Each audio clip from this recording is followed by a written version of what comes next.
My father-in-law, Harold, said, I'll be going to every doctor's appointment to approve medical decisions. When I argued, he showed me a power of attorney form with Michael's signature on it. I was furious and made a call. The next time he showed up at the doctor's office, security stopped him. Harold has always been controlling. He doesn't just give advice, he tries to run everything. He thinks his opinions should be followed no matter what. And if you disagree, too bad. Michael grew up with him always around, making decisions for him. It took a long time for Michael to start standing up for himself. But just when we thought things were getting better, Harold did something even worse. A few months ago, Michael wasn't feeling well. He was tired and out of energy, but he didn't think much of it. When the doctor found some worrying results, more appointments were scheduled. We were stressed. Michael leaned on me for support, but then Harold decided he needed to step in. At first, it was just annoying. He kept calling for updates and telling Michael what tests to get or which doctors to avoid. He even suggested some unproven treatments instead of actual medicine. Then Harold showed up at one of Michael's appointments. I walked in, expecting a quiet wait, but saw Harold sitting there like he belonged. I'm here to make sure things are done right, he said. I was shocked. Michael and I have this covered, I told him, but he just shook his head like I was clueless. No, dear, I will be making the decisions. You don't have the authority. Excuse me? I was angry, but didn't want to make a scene. I pulled Michael aside and asked if he had invited his dad. Michael looked embarrassed. No, he just showed up. I didn't think he'd actually do this. That should have been the end of it, but Harold didn't leave. He followed us into the room. When the nurse asked Michael about his symptoms, Harold answered. When the doctor asked about his history, Harold spoke up before Michael could. I looked at Michael, hoping he'd tell his dad to stop, but he just let him take control. That's when I realized Harold thought he had the right to make these decisions. After the appointment, I confronted Harold. You don't get to make Michael's medical decisions, I said. He's an adult. Leave him alone. Harold smiled smugly. Oh, but I do, he said, then showed me a power of attorney form with Michael's signature. I felt sick. This gives me the right to make medical decisions, Harold said. I'll be at every appointment from now on. I couldn't believe it. I grabbed the paper and read it. Michael's name and signature were there, but it didn't look right. I showed it to Michael. Did you sign this? I asked. He looked at it and turned pale. I never signed this. Harold's smile wavered. This is your signature, he said, trying to sound convincing. Michael shook his head. I didn't sign it. I wouldn't have agreed to this. Harold laughed. You must have forgotten. We talked about it, and you agreed. Michael clenched his fists. No, I didn't. Harold shrugged. Well, it's done now. I was furious. No, it's not. I took the form home and studied it. The signature looked off. It didn't match Michael's usual writing. I took a picture of it and sent it to my lawyer, then called the hospital's legal department to ask what could be done. They said they would handle it. A few days later, when Harold showed up for another appointment, security stopped him. He tried to act like he owned the place, but 2 guards stepped in front of him. Sir, you're not allowed to be here, one said. Harold was stunned. What do you mean? You don't have legal authority over the patient's medical decisions, the other guard said. You need to leave. Harold looked shocked. I have power of attorney. The guard flipped through some papers. Not anymore, he said. I stood by watching. Michael stepped up beside me and finally looked his father in the eye without backing down. Leave, Dad, Michael said. Harold glared at him, anger burning in his eyes. You're making a mistake. Michael didn't flinch. No, you did. Harold opened his mouth to argue, but the security guard stepped closer. He clenched his jaw, his fists tightening. Finally, he turned and walked away. You'd think Harold would learn from that, but people like him don't give up easily. At first, everything seemed calm, too calm. We almost thought we had won. Harold stopped showing up uninvited. He wasn't calling or texting all the time. But then the bills started arriving. One afternoon, I opened a bill for a specialist Michael had never seen. At first, I thought it was a mistake, but then I saw Harold's name listed as the referring party. I checked the date. It was after Harold had been banned from the doctor's office. I called Michael immediately. Did you book an appointment with this doctor? Michael looked confused. No, why? I sent him a picture of the bill. He frowned. That's not even my handwriting. I checked our insurance records and saw multiple appointments had been booked in Michael's name without his knowledge. Harold was still trying to make medical decisions from a distance. I grabbed my keys. I wasn't going to let this go. I went to the specialist's office with printed copies of the fake referrals. I walked up to the receptionist. "My husband never booked this appointment," I said, trying to stay calm. "I need to know who authorized this." She looked at the paperwork, then back at me, confused. "It was referred by Harold." "Of course it was," I said, angry. "He has no right to make medical decisions. This is fraud." Her eyes widened. "Oh, we didn't know." I showed her the email from our lawyer. "He lost power of attorney weeks ago. He has no legal authority." She nodded quickly. "I'll talk to the doctor. Please wait." She disappeared into the back. When she returned, she seemed uneasy. "The appointment's been canceled," she said, "and I'll make sure nothing gets scheduled under his name again. But your father-in-law called this morning. He said he would be attending the appointment with Michael." I clenched my fists. Harold was still trying to control Michael's care. "If he calls again, tell him this. I know what he's doing, and I won't let it happen," I said. She nodded. "Got it." But I knew Harold wouldn't give up. A few weeks later, we got a letter from our insurance company. It said, "Due to recent updates to your policy, your emergency contact and secondary decision maker have been changed." I froze. Michael read over my shoulder. "What does that mean?" I turned the page. Harold's name was listed as the secondary decision maker. I was livid. Michael immediately called the insurance company. "I never approved this," he said. "Who made these changes?" The representative hesitated. "We got a request from your father." Michael and I exchanged looks. "How?" I asked. "He has no legal authority." The rep replied, "It was processed before the power of attorney was revoked, but I can change it back." "Do it," Michael said without hesitation. We spent the next hour checking every document to make sure Harold's name was removed from everything. By the end, I was furious. I didn't know how Harold had managed to sneak this past us, but now I knew he wasn't done. He had lost control, and he was desperate to regain it. Michael and I agreed. No more defense. We called a lawyer and set up all the legal protections. We even changed the locks because I knew Harold might try anything. Then one evening, he showed up at our house. It was late, too late for a casual visit. We were watching TV when the doorbell rang. Michael frowned. "Are we expecting anyone?" "No," I said. I checked the doorbell camera, and there he was, Harold, standing on the porch, hands in his pockets, waiting. I didn't open the door. "What do you want?" I asked. He smiled at the camera. "We need to talk," he said. "Let me in." "No," I said right away. His smile didn't fade. "I'll wait." And he did. For 2 hours, he just stood there waiting. Michael was getting anxious. "Should we call the police?" he asked. "I don't want to escalate things," I said. "Not yet." We kept watching him through the camera. He wasn't leaving, just standing there, staring at the door. At one point, he pulled out his phone and started dialing. Michael's phone rang. He ignored it. Then mine rang. Then the house phone. He kept calling, over and over. Finally, he gave up. We watched as he turned and walked away. Harold wasn't just angry anymore. He was desperate and dangerous. I knew this wasn't over. He had already crossed so many lines, but every time we thought we had shut him out, he found a new way to push back in.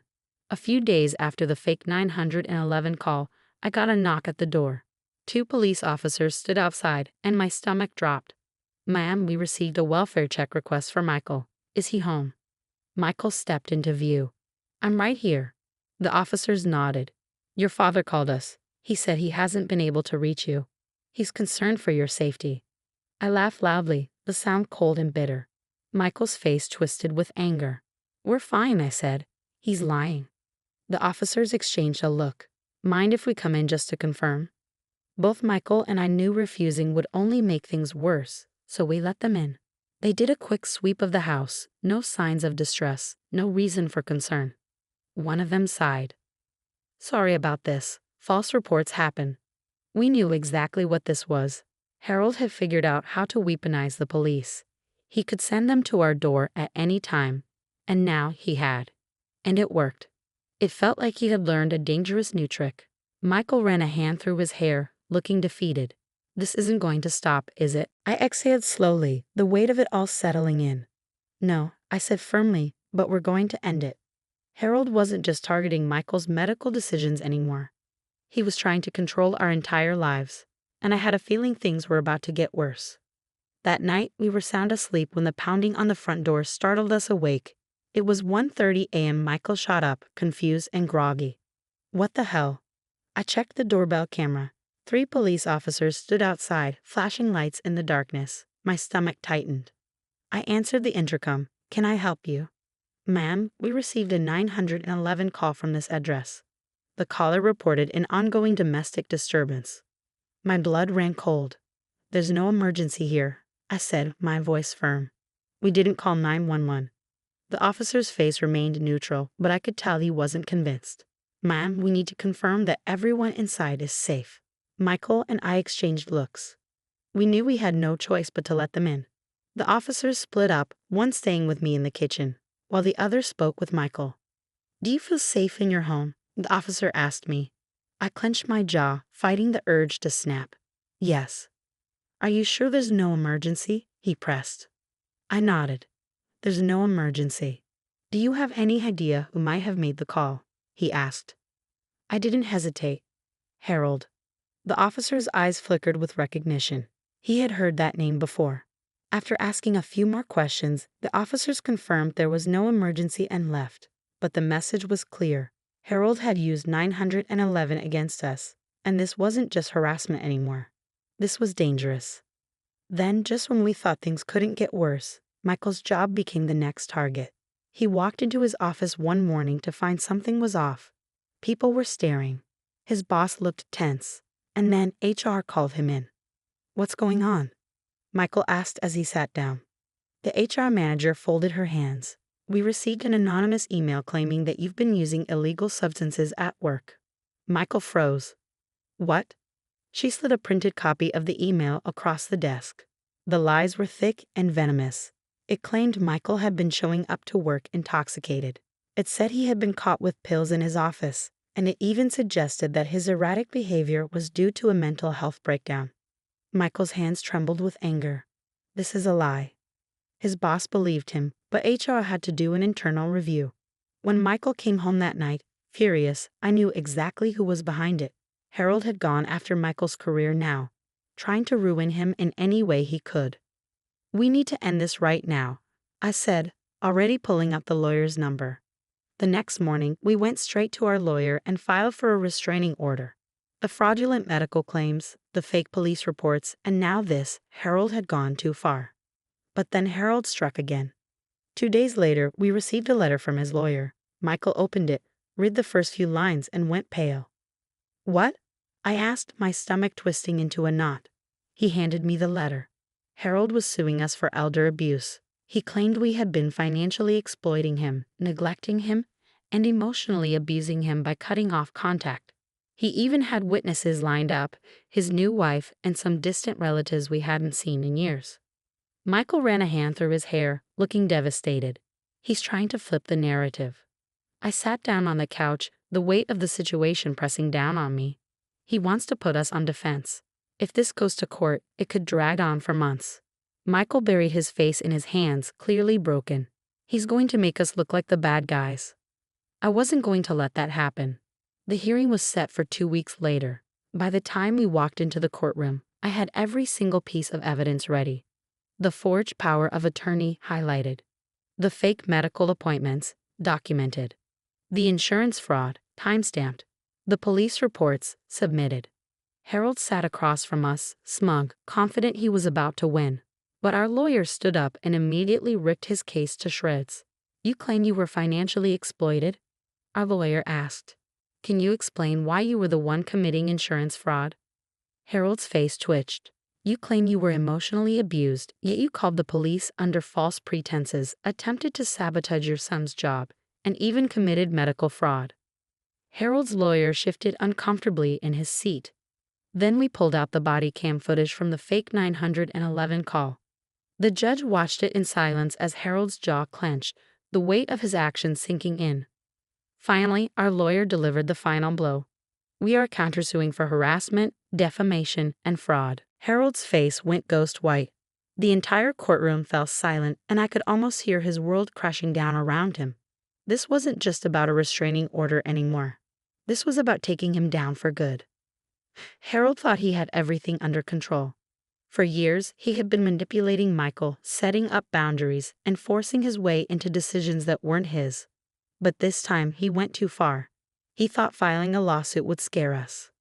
But he didn't realize we weren't afraid anymore. In the end, his own arrogance was his undoing. We knew Harold's case was weak, but we were ready for battle. By the time the next hearing came, our lawyer had built a strong defense.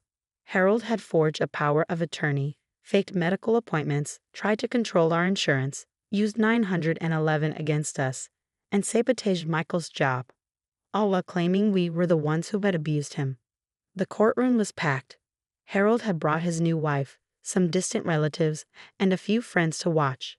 He wanted a spectacle, but he didn't realize he was about to become the main attraction. Harold's lawyer went first. He stood up and said something ridiculous. "Your Honor, my client is a loving father who has been unfairly cut off from his son's life. He's a victim of emotional neglect and manipulation by his daughter-in-law." I couldn't help but laugh. The judge shot me a look, but I didn't care. Michael squeezed my hand. He looked calm, but I could feel his tension. This was his moment. When it was our turn, our lawyer didn't hold back. "Your Honor, my clients have been harassed, stalked, and manipulated by the plaintiff. I'm here to show that this lawsuit is just a desperate attempt to keep control." Then he laid out the evidence: the forged power of attorney, emails showing Harold made medical appointments in Michael's name, insurance records proving he changed Michael's emergency contacts, the 911 call transcript from the fake domestic violence report, and a report from Michael's job showing Harold's attempt to destroy his career. Harold's lawyer looked pale. The judge flipped through the documents, silent. Our lawyer spoke again. "I'd also like to call a witness." The doors opened, and in walked Harold's new wife.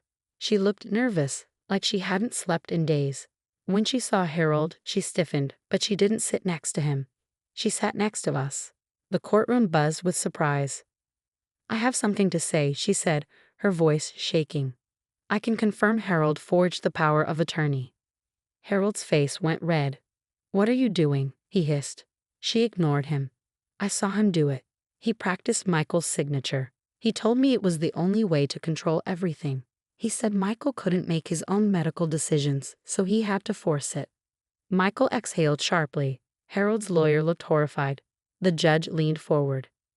"Are you saying you were aware of fraudulent activity?" the judge asked. "Yes," she said, swallowing hard. Harold slammed his fist on the table. "You traitor." The judge banged his gavel. "Control yourself, Mr. Patterson." The tension in the room was thick. Harold turned to his wife, his face red with rage. "You knew this would happen if you crossed me." She flinched. Michael stood up. "You've controlled people your whole life, Dad, but not anymore." Harold didn't say anything. For the first time, he looked scared. His world was falling apart, and he had nowhere to hide. The judge ruled in our favor. Harold's lawsuit was dismissed, and we won our counter-lawsuit for harassment and fraud.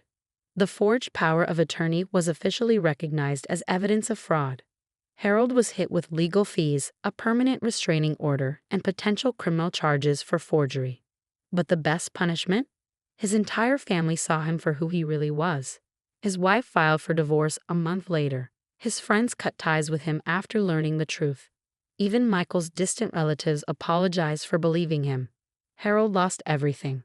For the first time, he had no control over anything. A few months later, Michael and I sat on our porch drinking coffee. He seemed lighter, like a weight had been lifted off his shoulders.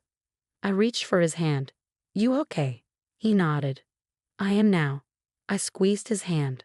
After everything we'd been through, we finally had peace. Harold spent his whole life bullying and manipulating people, but in the end, his actions destroyed him. And the best part, we never had to stoop to his level. We let him dig his own grave, and now we were finally free.